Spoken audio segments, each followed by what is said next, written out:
मस्ती उठाठेव करण्याच्या नादात तसं वागण्यात काही मंडळींनी आपल्या जीवाशी कसा खेळ केलाय ते आता बघूया। स्टंटबाजी किंवा रीलच्या नादात कोण काय करेल याचा काही नेम नाही। दिवसभरातल्या काही घटनांनी हीच बाब अधोरेखित होतीये। रीलचा नाद आयुष्य बर्बाद। पहिली घटना एका रेल्वे ट्रॅकवर घडलेली आहे। एका तरुणाला रील बनवण्याची हौस होती। या नादात तो चक्क रेल्वे ट्रॅकवर गेला आणि रील बनवू लागला। अचानक आलेल्या रेल्वेने त्याला जबर धडक दिली। लोको पायलटने हॉर्न वाजवून त्या तरुणाला सतर्क केलं खरं, पण रीलच्या मोहात वेडा झालेल्या तरुणाला कसलीच तमा नव्हती आणि यापायीच त्याने आपला जीव गमावलाय।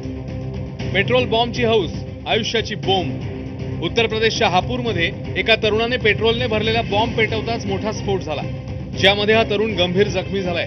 या घटनेनंतर संबंधित परिसरात भीतीचं वातावरण पाहायला मिळालं। हा तरुण आणि त्याचे मित्र पॉलिथिनच्या पिशव्यांमध्ये पेट्रोल भरलेले बॉम्ब फोडण्याची नसती उठाठेव करत होते, तेव्हा हा प्रकार घडलाय।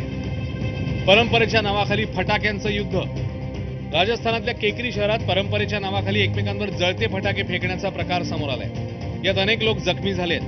दिवाळी सणानंतर केकरी शहरात परंपरेच्या नावाखाली असा विचित्र खेळ खेळण्यात आला। यावर प्रशासनाने आधीच बंदी घातली आहे, तर त्याचा परिणाम फक्त इतकाच झाला की ही विचित्र परंपरा रस्त्यावर नव्हे तर गल्लीबोळात पाहायला मिळते।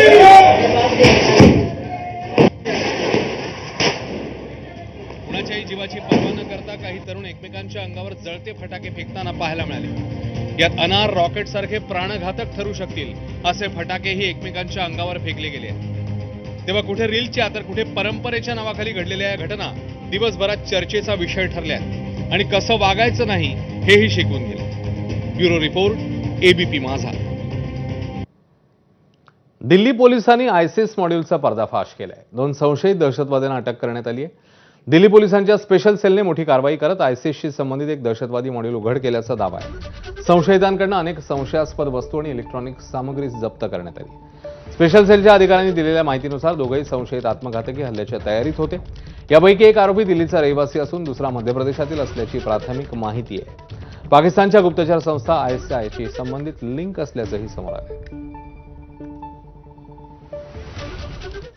कल्याणमध्ये मोहने परिसरात झालेल्या राड्या प्रकरणी पोलिसांनी लवजीनगर आणि मोहने गावातल्या गावगुंडांना अटक केली आहे। या आरोपींना कल्याण न्यायालयात हजर करण्यात आलं। मोहने गावातील 7 गावगुंडांपैकी 6 जणांना पोलीस कोठडी तर एकाला न्यायालयीन कोठडी सुनावण्यात आली। लवजीनगरमधल्या 8 जणांना कोर्टात हजर करण्यात आलं। यापैकी 5 आरोपींना न्यायालयीन कोठडी तर 3 पोलीस कोठडी सुनावण्यात आली आहे। तर कल्याणमधल्या घटनेत पोलिसांनी 2 वर्षाच्या मुलीवर खुनाचा प्रयत्न केल्याप्रकरणी गुन्हा दाखल केल्याचा आरोप करण्यात आलाय। संध्या साठेंनी हा आरोप केला असून 2 वर्षांच्या